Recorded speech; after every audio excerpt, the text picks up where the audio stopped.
All right, so here are some exercises that you can use just to keep your hips nice and mobile. This will also help stretch out your pelvic floor in preparation for birth. So the first one I like to do is just a deep squat hold. So if you can get down into a deep squat comfortably without supporting yourself, you can hang out here. The goal during all of these is to also kind of, relax your pelvic floor. So you can think about inhaling, just getting a gentle stretch in your pelvic floor as well, and just taking deep breaths. 3 to 5 deep breaths in this movement is good. You can also hold on to something to kind of anchor yourself. So countertop, doorknob, just something heavy enough to support you so you can take the load off of your back a little bit. And also taking a yoga block or a stack of books, you can kind of just set it up against the wall, and then you can really relax back into this position. Just keeping, again, everything nice and relaxed. So deep squat is one of my favorite, and whatever variation you can do for that. Happy baby, and I like to say maybe more like a modified happy baby. So if you're still comfortable being on your back, just bringing your knees nice and wide.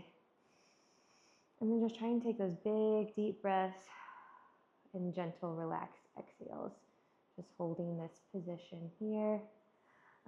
If being on your back becomes harder to tolerate or you're not comfortable there, you're feeling symptoms on your back, you can move on to sideline and just do like a half happy baby like this. Same thing, nice deep breaths here. And then switching to the other side. Cat cows also help mobilize your low back and help with some of that posterior pelvic floor range of motion and stretching, just inhaling and exhaling. You can also start doing some circles, and this will open up your pelvic floor at different positions and keep those hips nice and mobile. And you go maybe 5 to 10 one direction, 5 to 10 the other direction. Coming down into child's pose with some nice deep breaths. You can even reach over to one side of the mat to get some of that upper back stretch. If and when belly gets really big, you can make child's pose a little bit more of a relaxed movement by grabbing a pillow and kind of just laying on top of it. And then you almost kind of have your butt in the air a little bit more, but you can also even put a block or another pillow here just to really just make this a really passive movement or position to be in. So however many pillows you need, you can build it up and just kind of relax back into that position. Is really nice. And then I also like to make sure we're opening up posterior pelvic floor and doing some hip shifting exercises. So you can be just in tall kneeling. Actually, I'll go face you. And you're almost leaning forward and back, kind of in this side lunge position almost. So you're stretching out your inner thigh and moving the pelvis, opening the pelvis this way.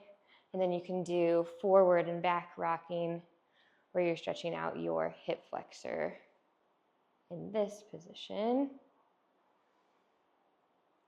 And then last but not least, you can kind of do some hip shifts, either on all fours or in standing. So if you have a yoga block, you'll basically get one knee on top of that block.